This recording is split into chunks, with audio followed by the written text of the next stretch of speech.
Well,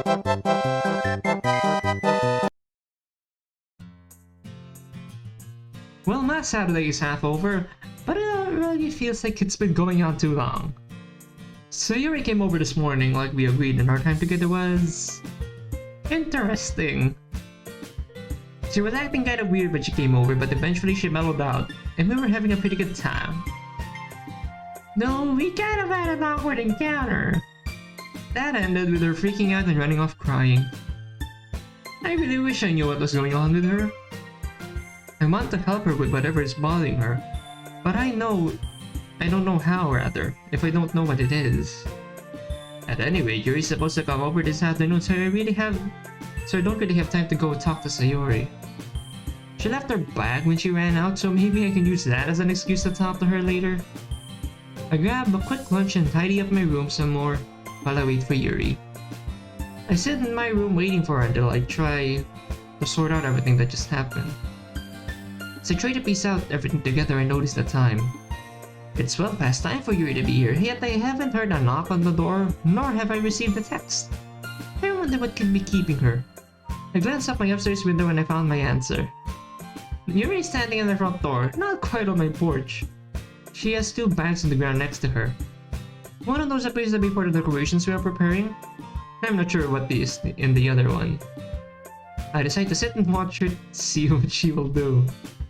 She acts like she's She acts like she's talking to someone even though there's nobody out there with her. I can see her mouth things like hello as well as my name. After a moment of this, she gets flustered and fumbles with her hands some. Then she starts over. Midas, I'm glad to be here is the best I can make out. Over and over she does this. It takes a moment to realize that she's building up courage to knock on my door. I decide to take pity on her. I head downstairs and open the door. I act like I'm just stepping out of the door for a moment and didn't expect to see her there. There you are, Yuri. I was just checking my mail. Midas, what a surprise. I mean, I guess I shouldn't be since it's your house and all. Well, it would make sense to find me at my house. Yuri lets out a small nervous laugh. She's holding her hands behind her back, but I can see that she is fiddling with the back part of her sweater. Say, aren't you a little warm in that outfit? This?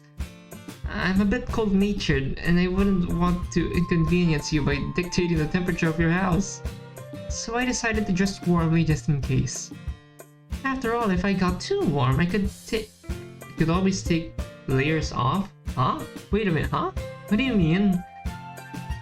Not that I'm planning on taking off my clothes or anything. Oh gosh, I didn't mean... Oh dear. I can't help but laugh a little at Yuri's predicament. It's fine. I understand what you mean, Yuri. Let me help you get this stuff inside. I take the bag of art supplies while Yuri picks up another bag, and we head on it. I take the supplies up to my room while Yuri follows behind me. She doesn't say anything, but I can feel her anxiety. She seems like she's trying really hard to keep her breathing steady, a battle that she seems to be losing in the closer we get to my room. We head into my room and I set down the supplies. Yuri steps in my doorway for a moment, seemingly hesitant to come inside. Or stops in my doorway rather. Sayori and I worked on the flyers in my room earlier today. I assumed we would do the same. I noticed how nervous Yuri is acting. And I was so familiar with Sayori that I didn't think twice about having her in my room earlier. But I suppose I should consider how Yuri feels since I don't know her as well. If you'd be more comfortable in the living room, we could move there. It's no problem. No, I'm okay. This will be fine. Alright, as long as you're okay with it. Would you like anything to drink? Water would be nice. Be right back. I head downstairs to get Yuri a glass of water. I have to admit, her timid behavior is somewhat refreshing compared to how manic Sayori was earlier. I feel like I don't have anything to worry about, since she's so shy. Maybe this afternoon will go more smoothly. Boy, you have never been more wrong. While I walk back into my room, I see Yuri inspecting the top of my desk. I'm glad some cleaning was done before she came over. She'd probably forgot about the pile of manga and anime statues I normally clutter around. You have anime statues? Like Nendroids? Is that how you call them? I want one. That normally clutter that desk. Hopefully she didn't take a look at the closet. You got some mags there? You gotta throw them out, man. Do you mind if I plug something in here? What is it? She reaches into her bag and pulls out a small oval-shaped device with a nozzle on top, as well as a small pouch. An oil diffuser. I use it to help me get into a creative state of mind. I put a little bit of oil into it and it diffuses it into the air. Each oil is tied to a different feeling or mood. I figured that since we were creating decorations, a little bit of jasmine oil would help stir a bit of creative spirit inside of us. I'm sorry, aromatherapy is a bit of a hobby of mine. You should keep that hobby and throw away the other one, Yuri. I'm sorry if that sounds strange. I'm actually quite interested because I know nothing about aromatherapy. Or if I'm talking about it too much, or... It's fine, Yuri, I like to talk to you.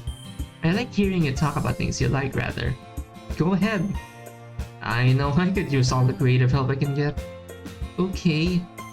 She takes out a small bottle out of the pouch, puts it in the diffuser and turns it on. A small cloud of mist sprays silently from the nozzle. In a moment, the room is filled with a slight sweet smell. It's pretty subtle, and in a moment my nose adjusts and I don't notice it quite as much. What do you think? I don't notice a change just now, but Yuri really seems to be looking for approval. I guess I'm feeling a little bit more creative. She smiles and claps her hands. Wonderful. I was thinking about having some oils diffusing during our poetry presentation. With the right oils, we could really enhance our presentation and transport our guests to faraway worlds. Yuri's really taking this decoration job seriously. Okay then, here's my idea. She pulls out a piece of paper out of the bag with the supplies in it. It has a drawing of the club room on it with bits of decorations added in various places. There are small notes written here and there in Yuri's neat handwriting. So, first off, we will need to cut out strips of ribbon to hang from the doorway. I have some origami paper here that we will write different kanji characters on. When we finish, we will attach the origami paper to the end of the strips of ribbon. This will give our doorway an interesting appearance and will entice people to come take part in our proceedings. Also, we will use pieces of black construction paper to black out the windows. Some of the paper will have holes punched into it to suggest stars in the night sky. Huh. That's a different way of putting stars into black paper. I have some candles and other subtle light sources placed around the room, so it won't be pitch black, and there'll be more light at the podium to bring focus to the speaker. So what do you think? Yuri's really proud of our plans for the room. As well as she should be. I'm really impressed. That's a lot of really neat ideas, Yuri. I would have just put up some posters or something, but you've really gone all out. Let's get to work. Yuri reaches into her bag to get some of her supplies for the jobs we will be doing. I noticed that she's been acting pretty confident ever since she turned on the diffuser. She hasn't been stuttering or stammering, unlike me, for this video. And there has been a distant lack of apologizing. Maybe there is something to this aromatherapy thing. We have divided up the tasks. We will be preparing the construction paper. I will be preparing the construction paper rather, while Yuri cuts the ribbon strips. As I begin punching out small holes in the paper, I notice that Yuri has taken a small rectangular box from out of her bag and opens it up. Inside of the box is red and looks like it's made of velvet. There's an indent in the center that is holding something that is wrapped in soft cloth. I can't quite make out what it is. Yuri picks up the object and carefully removes the cloth. Underneath is an ornate knife. The handle is pale blue and looks shaped to fit right in your hand. There are various swirling designs etched into the side of the handle that continue on the side of the blade. The blade itself is a little less than a foot long and looks incredibly sharp. Before I can even process that Yuri would have something like that, she has already arranged several lengths of ribbon and cut through it with 2 quick strokes to make several strands of door-length ribbon. The knife doesn't even stop as it passes through the ribbon. Whoa! Where did you find that? This one is one of my favorites. I picked it up at the specialty store a few months ago. I had been eyeing it for a while and I finally managed to save enough money to get it. I was captivated by the intricate designs in the handle and I love the way they continue uninterrupted to the blade. That's a very unusual design choice, and I really admire the artist for the way it was made. It is the crown jewel of my collection. Collection?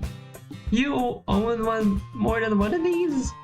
And suddenly the confident air dissipates and Yuri returns to her nervous habits.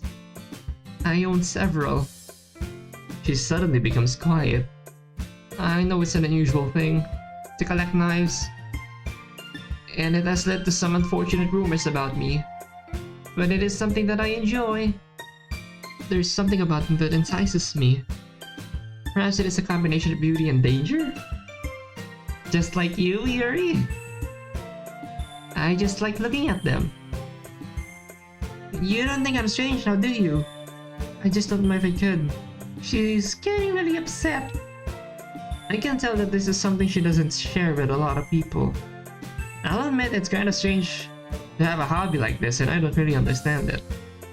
But I think we should respect that this is something she's shown me. Yuri? The other day I watched an anime about a boy that changes to a girl when he gets smashed with a— Huh? What the hell is this? I am able to graduate from high school, and I go to conventions dressed up like a 15-year-old girl with superpowers. And I stand up and head over to my closet. I open the door, reach inside and pull out a figurine to show it to Yuri. It's an intricately detailed mecha with— Oh! Donnie in the Franks! I own 3 of these. One of them is gold-plated. I choose not to say how much they cost. I'm sure it's darling in the Franks. Cool! I return my figure to the closet and sit back down next to Yuri. So if you want to be weird, that's fine. There is nothing weird with your hobbies, Midas. I can reassure that. But with Yuri, kinda. I'm weird too! Nothing wrong with us being weird together, right? I mean, the weirdest thing that this MC does is cross-dress, which isn't really that weird if you ask me. Yuri looks at me in stunned silence for a moment, and she gives me the warmest smile I've ever seen her give. She almost looks like she's about to cry. Midas? That means so much to me. I can only imagine how she would have reacted if I said I wanted to start collecting knives too. I'm not really sure where to go from here, so... Do you mind if I take a look at it? Sure. Yuri turns the knife around so the blade is facing away from me. I take it by the handle and carefully lay it across my open hand. I thought the handle would feel like a plastic looking at it from afar. But I'm a bit surprised to find that it's actually made of metal. It's surprisingly heavy. The design is even more intricate up close, and I can see what appear to be small flecks of gold inside the patterns. I don't think I'm going to be a collector of these anytime soon, but it truly is an impressive piece of work. The blade looks really sharp too. Without thinking, I start to move my thumb across the design on it until... Ow! I managed to cut myself by simply passing my thumb over the edge of the blade. Yes, I'd say it's pretty sharp. Oh! Good job, Midas. What else did I expect from touching a knife blade? I start to move my thumb toward my mouth to suck the blood off while Yuri grabs my wrist. What are you doing? You shouldn't put an open wound in your mouth. Says you. Here, let me. Yuri turns my hand palm up and reaches into her bag. She She pulls out a small plastic bag that has a few bottles full of liquid, some gauze pads, and bandages. Why would you have this? Why would you have this? I mean, there's nothing wrong with having a first aid kit with you all the time, but... I mean, it's Yuri. It takes a second to realize that this is a makeshift first aid kit. Yuri takes out a bottle and pours some clear liquid onto a gauze pad. This might sting a little. She pats it on my finger. Sure enough, I feel a slight stinging sensation in my thumb. This must be rubbing alcohol. I need to disinfect the wound. After she's done doing that, she waves her hand above my finger to dry it. Then she takes a bandage out of the bag and applies it to my finger. That should do it. Thanks. You carry a first aid kit with you everywhere? There's nothing weird with that, as I said. It's a bit weird in a sense that I don't see everyone doing it, but there's nothing wrong with it. She's awfully flustered for such a simple question. I'm on my own a lot and I can never be too careful. And one can never be too careful, rather. With an eye connection and all, you'll never know when... She looks down and is suddenly quiet. And when I follow her eyes, I realize why. Yuri's still holding on my hand. She has been holding it ever since she applied the bandage. For a moment we are frozen in time, holding hands together. Then Yuri pulls away quickly and turns away, blushing brightly. I suppose we should get started then? I think we should. I suppose that's it for that little moment. After that, we set about working on our projects for the festival. I continue to prepare the fall night sky while Yuri uses a calligraphy brush to write kanji characters on their origami paper. After a while, I finish my job and gather up all of the construction paper. Yuri doesn't seem to notice that I'm done, so I decide to sit and watch her write for a little bit. Her handwriting is immaculate and I am quickly mesmerized with the fluid, graceful movements of her hand. As I watch her gaze, my gaze is drawn up her arm to her face. She's lost in concentration as she focuses on the intricate characters she's drawing. She has carefully tucked her hair back over her shoulder. After a moment, she glances up at me. Her eyes meet, and I feel a rush of warmth spread over my face. Slowly, Yuri's mouth curls up into a smile, unlike any smile that she has given me before. Why do I feel uncomfortable? Oh, never mind. I smile back. I'm suddenly aware that I'm breathing heavily. I can feel my own heart racing inside of my chest. Is this the effect of the jasmine oil? Or perhaps... Yuri is finishing writing her character, not once breaking eye contact with... Isn't that kinda creepy? I feel like the air between us has gone. I feel like the air between us has been charged somehow. Almost as if... The inkwell? Huh? I'm sorry? Could you pass me the inkwell? Her voice is steady and inviting. Yeah, sure. I scoot over closer to her. The inkwell is actually closer to her than it is to me. Regardless, I pick it up and hold it near her, waiting for her to take it from me. Yuri puts down her calligraphy pen and reaches up toward my hand, still looking me right into the eyes. She cups her hand gently around the inkwell but doesn't take it. Her hand isn't quite touching mine, but I can feel her warmth from how close she is. Is there really like... There's no audio here? Why do I feel creeped out? Probably because it's Yuri. A strand of her hair falls down over her face and sways gently back and forth, almost as if it's inviting me closer. Thank you. You're such a gentleman. I try. I'm suddenly aware of how close I am to Yuri. I'm not quite sure when we got this close. Perhaps it was when I moved over to hand her the inkwell. Neither of us has averted our eyes from the other for even a moment. She's close enough that I can feel the warmth of her face. Yuri?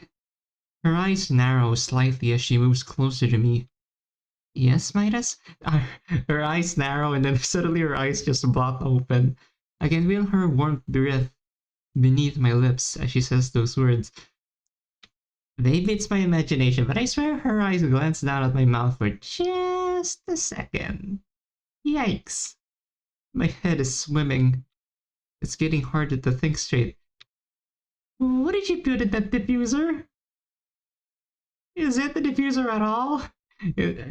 Isn't it some kind of, I don't know, sleeping gas maybe? I don't know. Without thinking, I reach to wrap my fingers around her hand to take it in mine. She pulls my hand gently toward the left side of her face. I extend my fingers slightly to caress her cheek. She laughs softly. That's my... Okay, that was kinda witty. That's my line, Midas. Wait a second, wait. Huh? Is there really no audio? Okay, I'll just go with it. I can tell that I'm blushing. I know I've been intrigued by Yuri ever since the day I met her. Is this what I want? I continue to stroke her cheek as I move in closer, preparing to bridge the gap between us. Yuri closes her eyes and raises her face towards mine. As my heart pounds out of my chest, I start to close my eyes, when suddenly... Come on! Oh no! Oh no! I notice a wet black streak of ink in the left side of Yuri's face, as well as a wet black stream that is stroking down her hand. Oh no! The ink! What? Oh no! The moment broken, Yuri and I pull away from each other. Not gonna lie, I thought I was gonna get something different, but this is okay. We had both lost track of the ink well in our hands, and now it has spilled out of our arms. Oh gosh, I'm so sorry. Let me. I bent over to pick up some paper towels that Yuri had brought in with her and start trying to wipe the ink off her hand. That ain't gonna work. Depends on the ink, but I'm pretty sure that ain't 100% guaranteed to work. It's okay, really. I'm sorry. I've got some on your sleeve. Oh, her sleeve. Let me get it. I'd really hate it if her shirt got stained because I was careless. I dabbed the paper towel on her sleeve trying to get the ink off before it dries. No, Midas, it's really okay. I start to pull her sleeve back to wipe off any ink that might have soaked through her arm. And then this happens. Yikes. No! Yuri jerks her arm away slightly, or suddenly rather.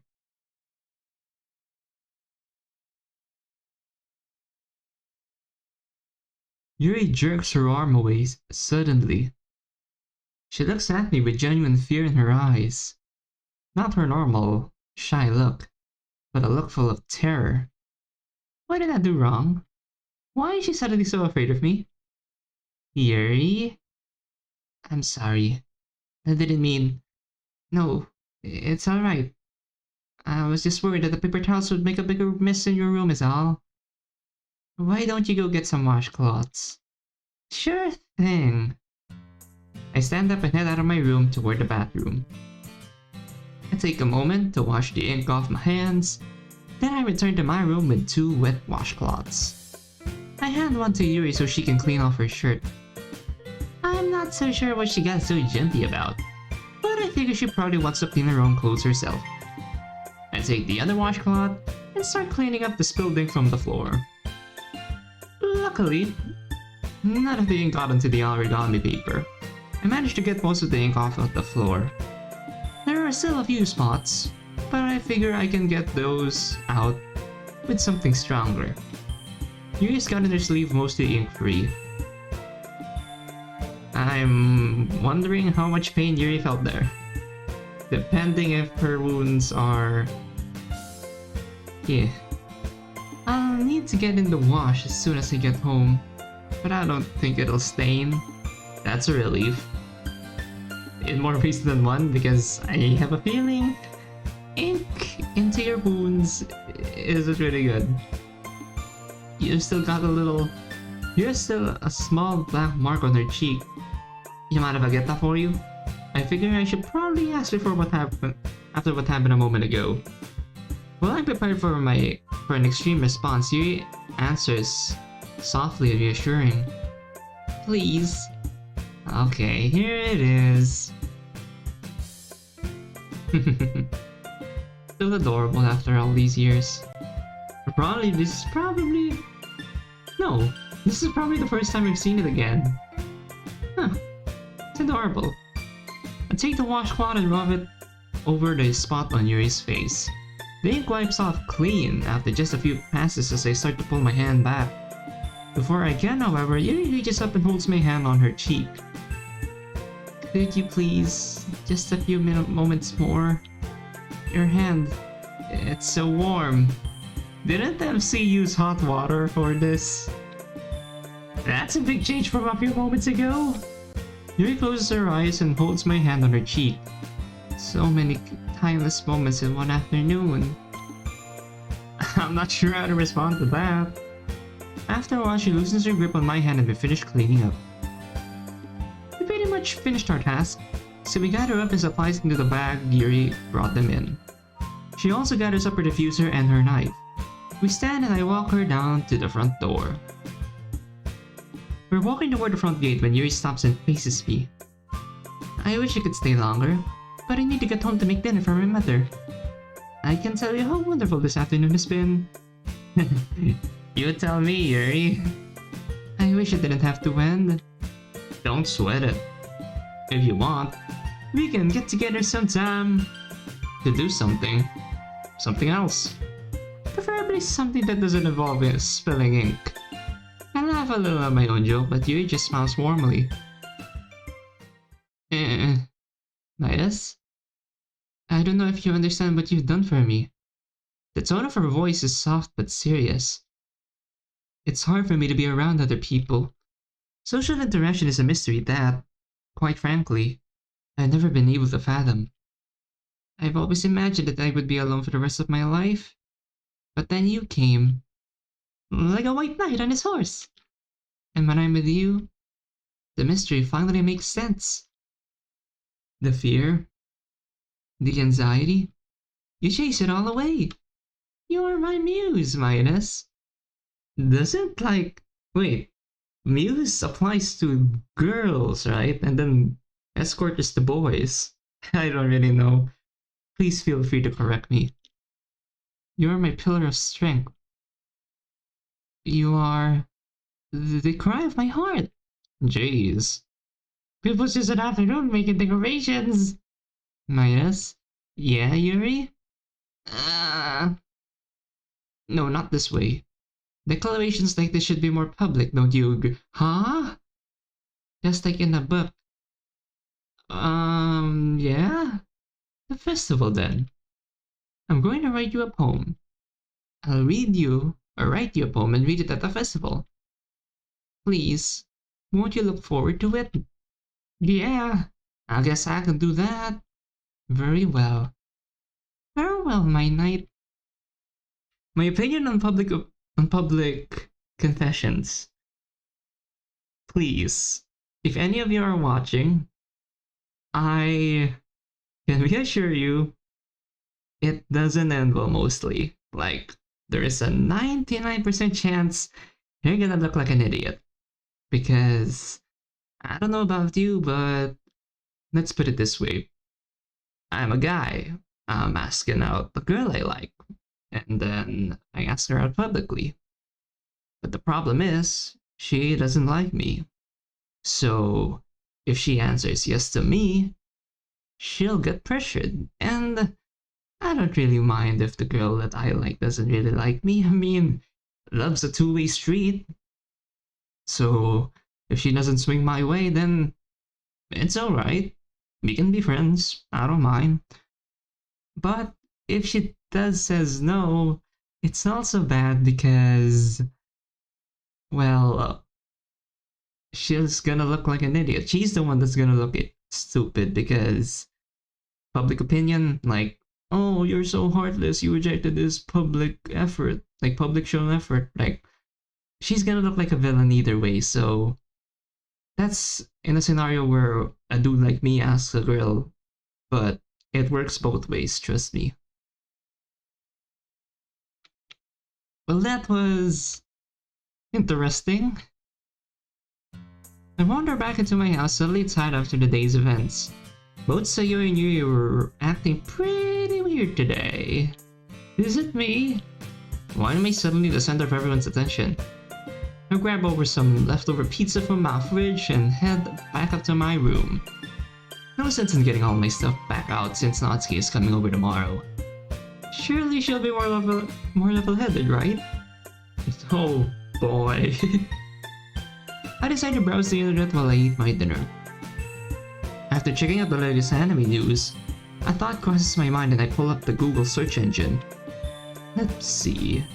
Jasmine oil. Derived from the jasmine flower. Duh. Can be used to heal scarring.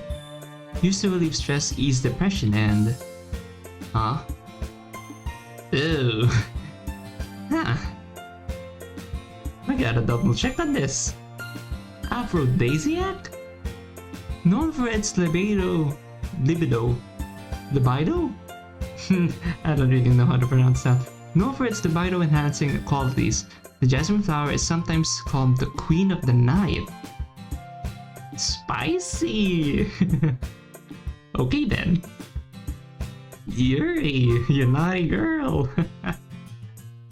Wow, what a day. This is after Natsuki, right? I've had both Yuri and Sayori over today. And things got weird with both. Okay, it's not after Natsuki. And things got weird with both of them. Sayori ran off to her house crying. I feel like I should go talk to her, but maybe I should just let her be for now. Oh my god. Maybe I'll head over there tomorrow after Natsuki leaves. And Yuri? She kept talking about fate and destiny and all that. She called me her white knight. I get the impression she thinks I'm a hero for one of her books. I'm a bit worried about what she's going to do at the festival on Monday. You and I both, pal. And I still have Natsuki coming over tomorrow. Who knows what that will bring? Man, how did I get into this in the first place? It's late, but I'm not tired. For the first time in... ever. I'm not in the mood for anime. I need to get out. Maybe a walk will clear my head. Ooh! This is new. Night has already fallen. The city lights block out most of the stars, but the moon is full and bright. My walk has taken me away from the more densely populated part of town, and close to the shore. The thoughts are swirling around my head as I try to make sense of the day. I'm worried about what the festival will bring. I've come to care about each of these girls, my friends, and I have this terrible feeling that someone is going to be hurt come Monday. As I continue to walk, I notice that I have left my neighborhood entirely and I'm walking at the beach. I stop for a moment and admire the view. I can smell the salt in the air as the wind blows past my face. The sound of waves washing up against the shore have a sort of calming effect on me. For a moment, my thoughts are quiet, and I lose myself in the hypnotic movement of the water. Suddenly I notice that I'm not alone in this beach. Oh, farther out, closer to the water, stands a girl. Huh. Her back is turned to me, but I notice that she's wearing a school uniform. She has her arms crossed in front of her, and even though I can't see her face, I can tell from her posture she's deep in thought. Curious at who else could be out this late, I head toward the water to investigate. Seems to me that the only people out this late are either causing trouble or running from it. I walk closer to her. Yep, it could only be one. I approach her. I notice her long brown hair tied up in a white ribbon. Suddenly I realize who I am out here with. Monika. Wait a minute. She turns to me. Sure enough, it is her. At first she looks surprised, maybe even afraid, when she notices she isn't alone on the beach. But when we make eye contact, her expression warms and a smile spreads across her face. Oh no. Like, I know what this music signals, like something sentimental, but the problem is, it's Monika, and she's in her uniform and not casuals. That could be either like an asset problem, like maybe the creators don't have a custom sprite for Monika, which I don't mind, it's alright. But I don't know, probably some reflexes because it's Monika. Gotta take the extra precaution in case something wrong happens. What are you doing here? Well, it's been a long day with the festival preparations and all, so it just felt like a walk might calm me down. She chuckles a little. Oh? I hope Sayori and Yuri weren't too much for you to handle. Of course not. Everything went smoothly. I'm lying through my teeth, of course. But something in Monika's eyes tells me she doesn't need to be burdened with any kind of my troubles. I can't put my finger on it, but she almost looks sad. Well, that's good to hear. I'm really sorry that you saddled with all the festival prep this weekend, Maida. Come on, it's alright. I don't mind at all. At least I would, under normal circumstances. We stand there looking at each other for a moment, serenaded by the sounds of the waves. It's getting late. I guess I should be on my way. Actually, would you mind sitting here with me for a while? I could really use a friend. Oh. Well, this is sudden. How could I refuse? Sure. Is everything alright? Be honest with me, Monika. Let's just say that it's been a trying weekend for me. That makes two of us. Monika sits down on the beach and pulls her knees up to her face. She stares out toward the ocean like she's looking into another world. I sit down next to her and stare out into the ocean myself. We don't say anything for a while, but I get the impression Monika needs the company more than she needs words. I don't know what's going on with her, but I guess she'll tell me in her own time. I come here to look at the ocean. The sudden break in silence surprises me. Really? Not the smoothest response, but I was off guard. The ocean, it makes me think of so many things. Monika continues as if I hadn't even said anything. The myriad of wonders contained within it. The lands beyond it. What do you think the first explorers thought when they first attempted to cross the ocean? I get the feeling I'm hearing a variety of things that Monika's thought, but never said out loud. It must have been an exciting time. The wonder, the mystery of it all. In our modern world, the ocean is such an easy thing to traverse, by plane or by ship. But in those days, the ocean was this vast, insurmountable thing. Just an endless obstacle. Almost like the distance between two yearning hearts, wouldn't you agree? It almost sounds like you're missing someone, Monika. My response seemed to surprise her. Huh? What do you mean by that? Well, the others have this theory that you have some secret lover. Sayori's convinced that you're planning to run off in a loop. I'm pretty sure I'm pronouncing that wrong. But wouldn't happen to be what's going on with you, is it? Well, I didn't intend that for it to be funny, but it seems to have snapped her out of her mood. I don't have a boyfriend, Midas. In fact, I never had one. I've never been kissed. Really? I find that hard to believe. Huh?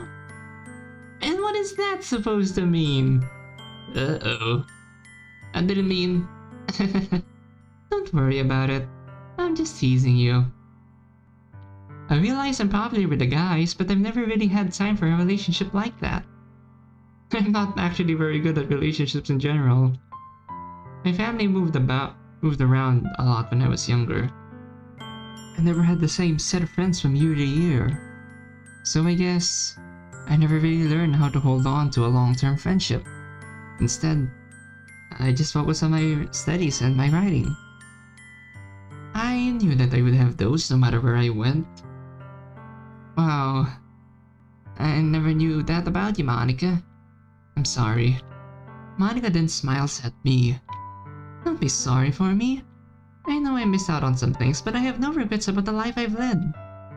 It's mainly who I am. Well, I'm glad that you're here now at any rate. A wistful look passes over her face. Yes, I'm glad to be here. Anyway, it's getting late. You should probably head back. I should go. Do you want me to walk you back to your place? No, I don't live that far from here. I'll head home in a few minutes. But I appreciate the gesture all the same. Why are you so serious? Why is the serious look all over your face? It was nice talking to you. We both stand and I turn to leave. Midas? Yeah, Monika? Thank you. Just for sitting and talking with you. Hey, that can mean a lot to someone. Okay? That can mean a lot. Yes. This was exactly what I needed tonight. You've helped me a lot. More than you know. Well, I'm always be glad to be of service. She smiles at me one last time and I turn to head down the road. That will take me back to my place. What? Hello? Yes, I knew you'd call. Look, I'm sorry that I stormed out like, huh? Look, I'm sorry I stormed out like that. I really appreciate this, but it's so much. I just needed to clear my head. Okay, so with this comes with the confirmation that there are no reality alternating shenanigans going on. Thank goodness, because not gonna lie, like with how Sayori died and with how Yuri looks to be, I thought that there would be some shenanigans, but I guess that's just me overthinking things. Don't worry, I'm just down at the beach. In fact, I just run into somebody. You're not pertaining to me as your friend? Who? His name's Midas. He's a friend from school. Anyway, I'll come home now. We have a lot we need to discuss. Whoa, I love you too. What? Wait. Huh? Wait. Huh?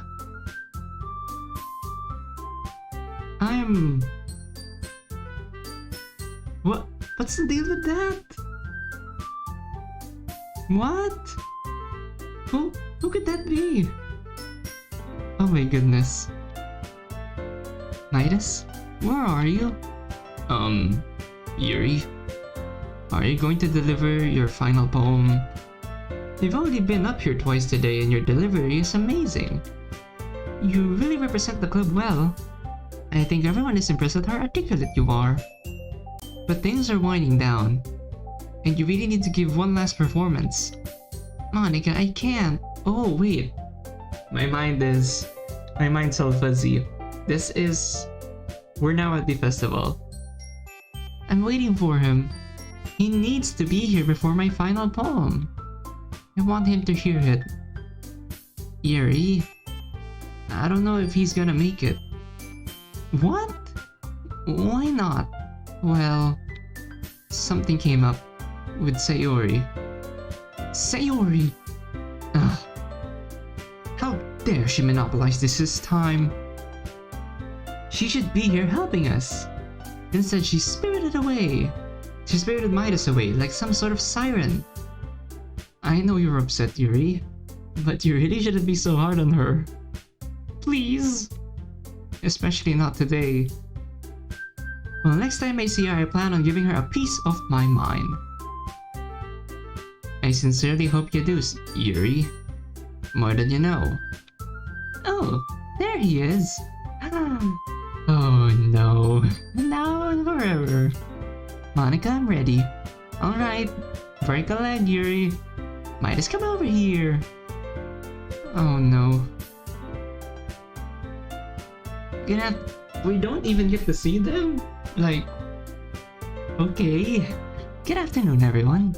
I'm so glad you decided to stop by to learn more about our little club. As you know, we are holding a poetry reading today. While I have recited a few of my own, I have been waiting for the right time to recite this one. Poetry is a window that allows you to look deep into the soul of a person. The act of writing a poem is a personal, even intimate experience. I once considered the possibility of sharing that experience obscene, but now because of one person, I have been inspired to share a piece of myself with all of you. As I am a very private person, it has been difficult for me, but this person has inspired me to become more than I thought I could be. I've written this especially for you. I pray that it might mean as much to you as it does to me. She opened her mouth to say something, but the look of my face told her everything she needed to know. She walked past the crowd of people straight to me. And then, we hugged. From what I can remember from the ending of Sayori's episode, an icon for that popped up a while ago. It'll pop up right now. Again. The tendrils of my hair illuminate beneath the amber glow, bathing. In the distance, a blue-green light. Oh, this is Ghost Under the Light Part 2. Or Part 1. Either. In the distance, a blue-green light flickers. A lone figure crosses its path, a silhouette obstructing the eerie glow. My heart pounds, the silhouette grows closer and closer. I open my umbrella, casting a shadow to shield me from visibility. But I'm too late. He steps into the streetlight. I gasp and drop my umbrella. The light flickers. My heart pounds. He raises his arm. Time stops. The only indication of movement is the amber light flickering against his outstretched arm. The flickering light is in the rhythm with my pounding heart, teasing me to succumb to this forbidden emotion. Have you ever heard of a ghost feeling warmth before? Oh. Yikes. Why do I feel like something bad is gonna happen? I put her arms around me, or she puts her arms around me rather, and held me close to her. I couldn't raise my eyes, or raise my arms to hug her back. I was suddenly drained and defeated. Giving up on understanding, I laugh. Understanding's overrated. Not really. But you do you, Yuri. I touch his hand, the flickering stops. Ghosts are blue-green. My heart is a... My heart... I suddenly realize the room is silent. I glance up at Yuri confused. Her eyes are fixed on me and Monika. I take a moment, but I realize what she's seeing. And her face tells me exactly what she is thinking. The crowd notices the abrupt end to her poem. What is going on? Why did she stop? Oh, come on. We don't need you here, you idiot. Is there more? You can stand there as long as you want. I like looking at you. Oh, come on. You seem tense. You need something to calm me down. Oh my god. Fuck. Fuck you, man. Screw you. I mean, I'm willing to help. Okay. Thank you, Natsuki. Hey. Leave her alone, jackass. What did you call me, shrimp? Shrimp? Buddy, I'm hardly the smallest thing in this room. Smallest? Hey! Yeah! Ooh. Boy, you got owned. Sorry, man. Take the L. I'm sorry, everyone. Oh no. No is right. Yuri, this is all my fault. I should go talk to her. No, Monika. I think I need to do it. Might as. Are you sure? I mean, Sayori. No, it's fine. I think Yuri understands her feelings toward me better than I understand my feelings toward her. And maybe I should have respected that more. I don't know. But I think she'll listen to me more than she will to you, Monika. Okay. Just be careful. When Yuri ran out of the room, I saw her turn and head down the hallway in the opposite direction from the way I normally enter. I think this hallway is reserved for the honor students. I've never been down it. None of the clubs are using this hallway for the festival, so it's partially dark and deserted. Yuri! My mind wanders as I search for her. I have so many unresolved feelings for each of the girls. I've never been popular, and suddenly finding myself the center of attention of so many pretty girls. Well, it's made me feel pretty good, to be honest. It was thrilling at first. Kind of like being a star of my very own era.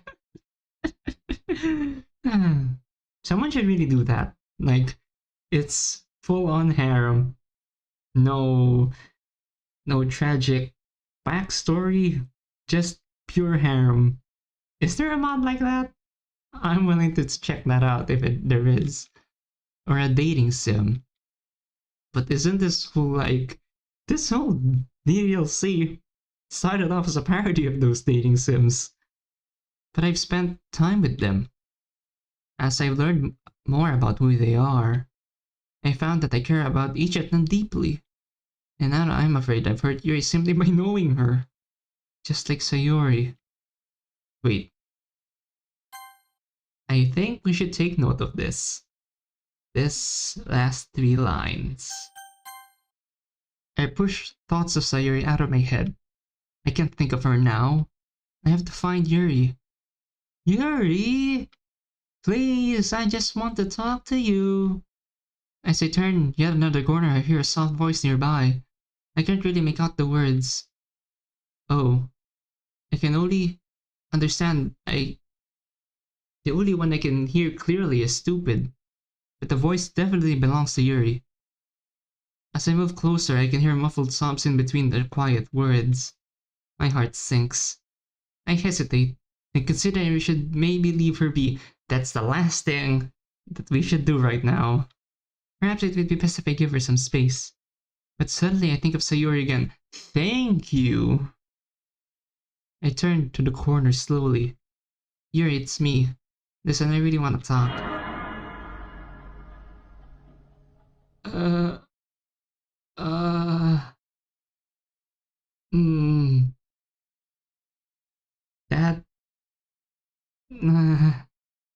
That gave me chills and I kind of regret playing in a dark room. Yuri? You're bleeding! Yuri quickly pulls down her sleeve, hiding the bloody gashes on her arm. Please tell me you're going to be alright. Don't look at me, please. I'm too stunned to say anything. I never would have suspected. It's alright. I'm fine, really I am. I think in the back of my mind, I knew that you wouldn't feel the same way about me. Come on, Yuri. We caught you in 4K. How are you supposed to be alright? But you and Monika, I mean, she's wonderful. You two make such a wonderful couple. Yuri? It's fine, really it is. You two go off now and be happy. Don't worry about me. Before I can say anything, Yuri turns around and runs away from me down the opposite hallway. Goodbye, Matas. Goodbye! The words echo in my mind, repeating over, you have no time to react, just run! First in Yuri's voice, then in Sayori's.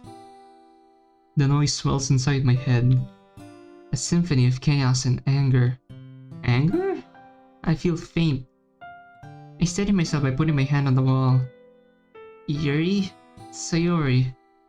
Why? As their names mix with the horrid goodbyes, adding to the misery inside my head, I find that my steadying hand has balled into a fist. I punch my hand against the wall again and again. This is not the time to do that!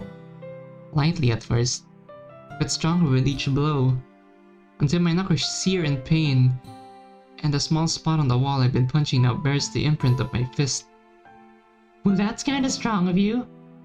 I want to scream. I want to shout. But in the end, all I can manage is a whimper.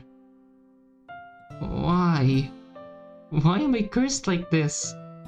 Why must I hurt the people I love? Yuri? Sayori.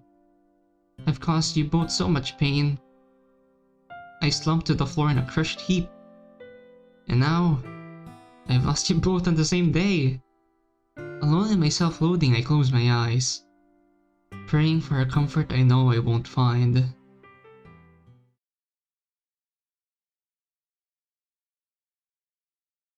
What happened to Sayori? I opened my eyes. Yuri is standing right there before me. I didn't see her this morning. I came to the school anyway, and found Monika a note. And Monika found a note rather she had written. A suicide note. She gasps. Oh no. So I ran to her house. Found her in her room. Hanging. Yuri covers her mouth with her hands as a realization comes to her face. She slowly lowers herself to the floor until she's on level with me while I'm keeping some space between us. I got her down, took her to the hospital. Now, my voice quivers as it grows softer. I don't know if she's alive or dead. I begin to weep. Come on, we can't do anything now. For the first time today, tears streamed down my face as a mass of emotions that they had carried has finally caught up to me.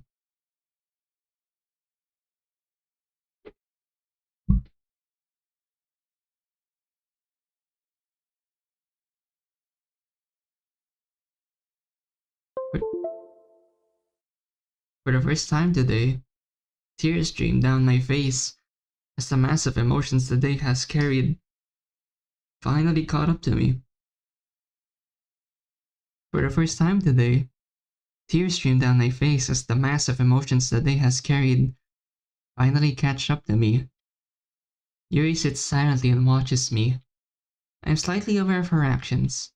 She moved her hands from her mouth and starts to reach for me, but hesitantly pulls back as if unsure what to do. I continue to cry for a few moments until Yuri sits across from me, seemingly in a sort of stalemate with her own mind. After a while, I manage to compose myself slightly. I know how you feel about me, Yuri. I know you think I'm some kind of hero, some tower of strength like in your books. But I'm not. I'm no hero. I'm no white knight. I can't save you. I can't save anyone. I spread my arms slightly. This is all I am. A broken shell of a human being. I'm weak, pathetic, and I'm... Whoa. Like... It's not that kind of a shock, but... Yuri? What? Beautiful. You're beautiful. You aren't a storybook hero. You're no conquering warrior, or an invincible knight. You're a regular person. You have your limits. And today, I've watched you push yourself past those limits in service of those you care about. You came to the edge of what you could handle, and went further just because others needed you. And that's the most beautiful thing I've ever seen. Oh, come on, Yuri. Oh no, Yuri! Well, thank you. Aww. Again, she timidly raises her hand. She hesitates, as if she's afraid to cross some uncertain barrier that exists between us. There's no barrier, Yuri. Please, get over it. Finally, she slowly stretches her arm out and the rest of the way until her hand rests on mine. As she reaches toward me, her arm slides out of her sleeve, exposing her wounds. She didn't button it when she pulled it down earlier, so it was just hanging loosely on her arm. She tenderly wraps her fingers around my hand. Her touch is soft and comforting. Midas? Your hand! Huh? As Yuri says this, I realize the dull pain coming from my left hand for the first time. Yuri turns my hand over and spreads it out flat.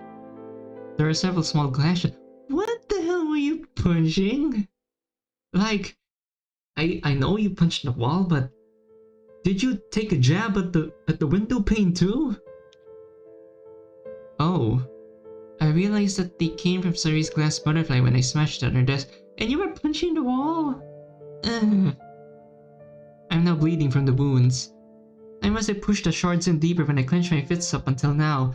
You just realized that now? Oh my goodness. Without hesitation, Yuri pulls out her knife from a spot that's... Huh? It isn't the same knife she used when she came over to my house. This knife is smaller and more plain. I realize the knife isn't part of her collection. I can only assume she carries it when there's leave, whenever she goes. Before today, I would have asked what kind of pain she must have every day to decide she has to resort to that.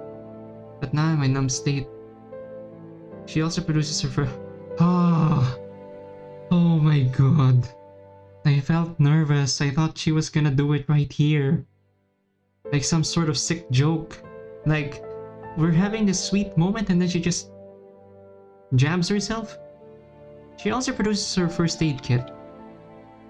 She quickly removes a small cloth from the kit as well as some disinfectant and rubbing alcohol. She puts a small amount of the alcohol on the cloth and wipes the blade of the knife clean. What are you doing? Yuri looks at me with sadness in her eyes. You're hurting. Let me take care of you. Please? I don't entirely sure what she's doing, but I know I want the pain to stop.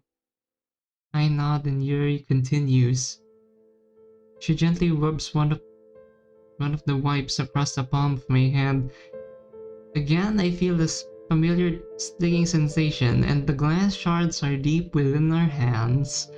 I think we need tweezers. Yuri then holds my hand open as she carefully scrapes the edge of the blade long ways across my palm. What's happening? Huh? I'm a little afraid at first, but the way Yuri is holding the knife keeps it from cutting my hand. The blade Oh! That's kinda smart. The blade dislodges some glass shards as it passes. They fall onto the floor like hardened teardrops.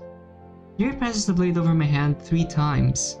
When she's finished, all but a few simply but deeply embedded pieces of glass have been removed. Yuri puts the knife down and reaches for a kit. I'm out of bandages. Undaunted, she reaches down and tears a strip of cloth. Huh? She wraps the piece of cloth around my hand, tying it loosely over my palm. This should do until you can have your hand looked at. Yuri? When she finishes, she holds her hand for a moment above my hand. Slowly she moves them toward my face, and gently places her hands on my cheeks. I make eye contact with Yuri, and notice for the first time that she's crying. Oh my... Aww. Wait a second. I feel some sort of deja vu. We sit and stare at each other for some time. Neither of us say a word. None are necessary. Finally, Yuri breaks in the silence. You say you're broken? I'm broken too. You say you're weak? I know what weakness feels like. If you're spent, you have nothing to give, then lean on me. And I'll lean on you. And together, perhaps we can find a way to heal our broken spirits. For the second time in as many days, time stands still between me and Yuri. I can almost feel the weight being taken from my shoulders. It's almost like we needed each other, if only for this moment. From that day forward, for the rest of my life, I've never met more connected to another person as I did in that hallway. Oh, 2 months later, Monika and I sit in the club room alone together. It's been like this for some time now. Ever since the day of the festival, our club was said to be cursed? I don't know if the other students seriously believe that. but they've got a good argument if they did. Huh? Wait, 2 months late. What happened on those 2 months? Monika? Sorry, I was just thinking. I really wanted to grow this club before I graduated. As a way to leave something behind, I guess. But now with Sayori in the hospital, and Yuri at— Ah, thank you. I thought Yuri was done for. And Yuri at the counselor's meetings half the time, and Natsuki. A literature club has practically become a literature duo. I guess things didn't turn out the way I planned out, did they? Monika, I'm really sorry. I can't help but feel like this is my fault. Don't blame yourself, Midas. You didn't cause anything. Sometimes life just isn't fair, and there isn't anything you can do about it. Besides, I still have you. Aw, Yuri. Ah, oh my goodness. It's a Yuri route and then this happens. Oh no. Monika smiles warmly at me. Midas? The night on the beach 2 months ago. There's so much I want to— Oh, Yuri! Yuri had come into the club quietly that neither of us noticed her. Hello, Monika. Midas? Hello, Yuri. I'm so glad to see you. I'd have thought you saw the counselor on Fridays. Normally. But I have a special session this week, huh? So I was able to make it to the club today. It's always a pleasure to have you here, Yuri. I'm really glad you can make it, Yuri. Yuri glances at me and smiles. Ever since that day on the festival, Yuri and I haven't spoken much. She completely stopped coming to the club for about a month after. For the last month, however, she's been present about half the time. I know she's attending her counseling sessions, but I don't know if she's comfortable discussing them. I've been trying to keep the conversations light when we do talk. We've discussed books and poetry, and she seemed pleased when I finally finished Portrait of Markov, but we haven't discussed anything deep since that day. How would you two like some tea? I would never turn down any of your tea, Yuri. Great! Midas? Would you mind helping me get the water? Sure thing, Yuri. Don't be too long, you two. Why do we feel that this isn't the end yet? Yuri and I walk slowly down the hallway. Neither of us say one thing. The air becomes somewhat heavy as the absence of conversation becomes more and more apparent. We approach the water fountain and pass right on by, as if we both understand that getting water for tea wasn't the point of this walk. We turn to the corner to the next hallway, where it's now deserted. I realize that this is the place where I found Yuri during the festival 2 months ago. Midas, there are so many things I want to say, and I'm slowly learning how to say them. Yuri looks at the floor for a moment, as if she's collecting her own thoughts. I decide to help her out. Oh no. Why? Why don't you start by telling me how your counseling sessions have been for the last 2 months? Alright. Yuri takes a deep breath. As you know, I've started seeing a counselor after the incident at the festival. After we talked for a while, he decided that I suffer from social anxiety disorder. Okay. I have always had a trouble connecting with other people, but my condition means that I suffer an inordinate amount of fear in regards to social situations. It's a type of phobia, like a fear of enclosed spaces or certain types of animals. Apparently people with my condition tend to shut themselves off completely, and if they don't know how to learn how to cope with the anxiety in a healthy manner. Yuri reaches up and rubs the top of her forearm. And it should be obvious to you that I developed a coping habit that was anything but healthy. The counselor decided on a number of treatments for me. First, we mutually decided that I need to get rid of my knife collection. Thank you! I was using them to harm myself, and they both agreed that regardless of how well my treatment goes, having them there would be something of a temptation for me that I don't need. I need to look forward, not back. So I sold my knives to another collector. Please don't tell me you're lying. I admit I never understood the appeal of knives Yuri had. But I don't know how hard it would be for me to get rid of my anime collection. I'm sorry, Yuri. I know how hard that must have been for you, but I'm proud for you for doing it. Yuri smiles sweetly. Thank you. And that isn't too bad. I don't feel a small weight. I do feel like a small weight has been taken off on me. I also think that I may take up collecting spoons instead. She giggles slightly at that. I'm not sure if she's serious or not, but I return a slight chuckle. My counselor has also started cognitive behavioral therapy sessions with me. I'm also learning healthier ways to cope with the fear I carry. I've been reciting some poetry to my counselor. Admittedly, that has been fairly easy. Yuri looks away and blushes. When I recite, I usually think of how easy it was to recite poems to you. I can feel my face flush with warmth. And lately he's been pairing me up with a girl who has similar problems with me. She goes to a special school in another town. She was badly burned when and her self-consciousness over her burns has made it difficult for her to interact with other people. So one has burns, the other one has cuts. Okay? Yuri again rubs her forearms.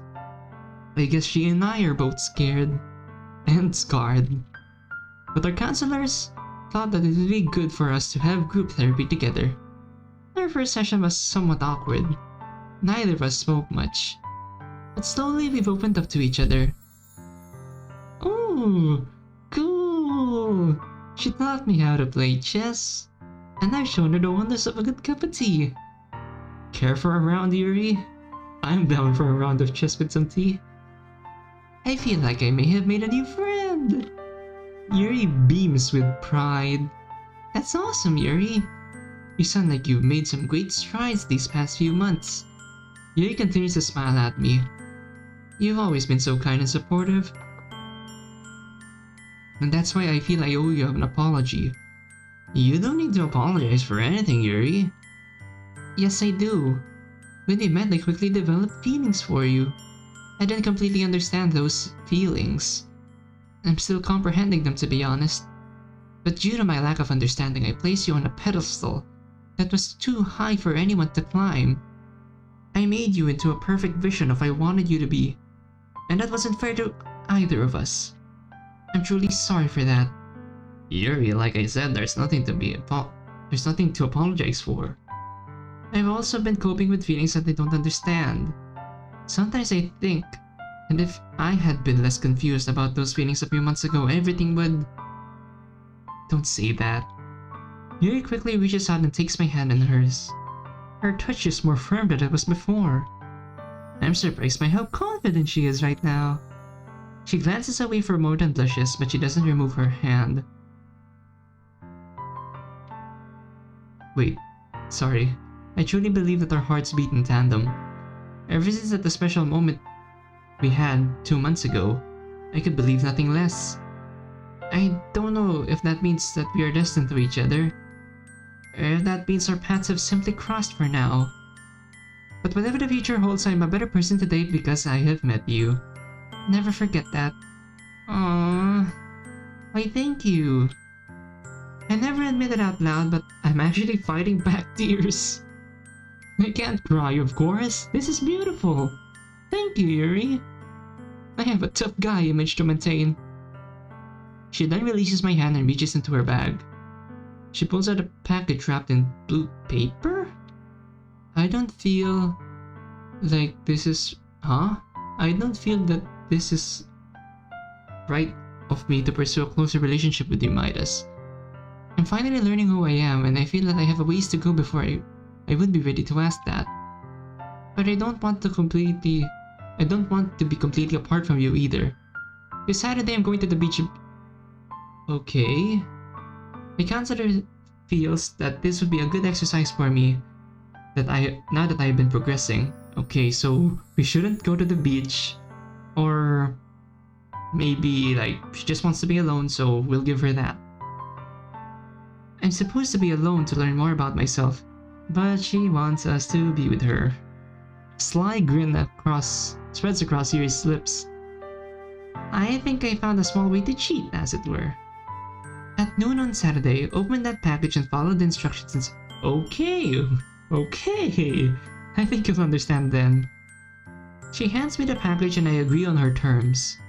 Noon Saturday, not a moment before. The rest of the day seems to drag on to this Saturday morning. Normally I'd be entertaining myself with the usual regiment of games and anime, but today I'm too busy watching the clock. The hours tick away until it finally hits noon. I quickly open the package. Inside of it is a large book. On the cover is a woman in a Victorian dress standing in front of a large iron gate. It's night, with a large full moon partially obscured by clouds. The title is written in large, fancy silver letters. The Knight and the Furry? Huh? I flip over to the back and read it. Apparently, wait, huh? Wait. The Knight and the... Is Yuri a furry? Oh, Fury! Stupid, the Knight and the Fury. Oh my goodness. Whew. Apparently it's about a woman who resolves to break free from restrictions of an overbearing 19th century society by joining with a group of werewolf hunting. Well, I guess I wasn't straying away. By joining up with a group of werewolf hunting vigilantes. I open up the cover and find a small note tucked inside. I open up the note and read it out loud. Midas, I felt that this book might have some parallels to my own journey. I'll be reading it on the beach at noon on Saturday. Won't you read it with me? Perhaps we can discuss it when we meet. Yuri. I chuckled to myself. Of course. Yuri would pick up a book like this. I start reading through the first chapter, comforted by the knowledge that even though Yuri and I may have separated by distance, the space between us is never greater than the turn of a page. He heals the brokenhearted and binds up their wounds. Psalm 143, verse 3.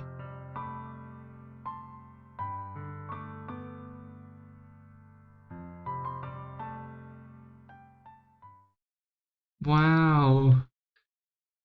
Okay, so that's how Yuri's story ends, and I would like to apologize for the amount of stuttering and the misreading that I've done these past few videos. I would really like... It's been a good ride so far, and that ending was certainly not expected, because what I expected was that Sayori died, so I expected Yuri and Natsuki would have the same fate. So yeah, that was kind of a mind for me. But overall, my thoughts on this, I think obviously between Sayori and Yuri, I would pick this ending because it's really cool. It's really good. It's cute. And yeah, I did enjoy, like, it may have been a simple, like, how Yuri and I ended, like, the space between is nothing more than a few pages, and then, like, the ending also features, like, a book Yuri wants to read with us, which is a very prominent thing that Yuri does, so yeah, I think I like this ending a lot. See you guys when I do Natsuki's route next.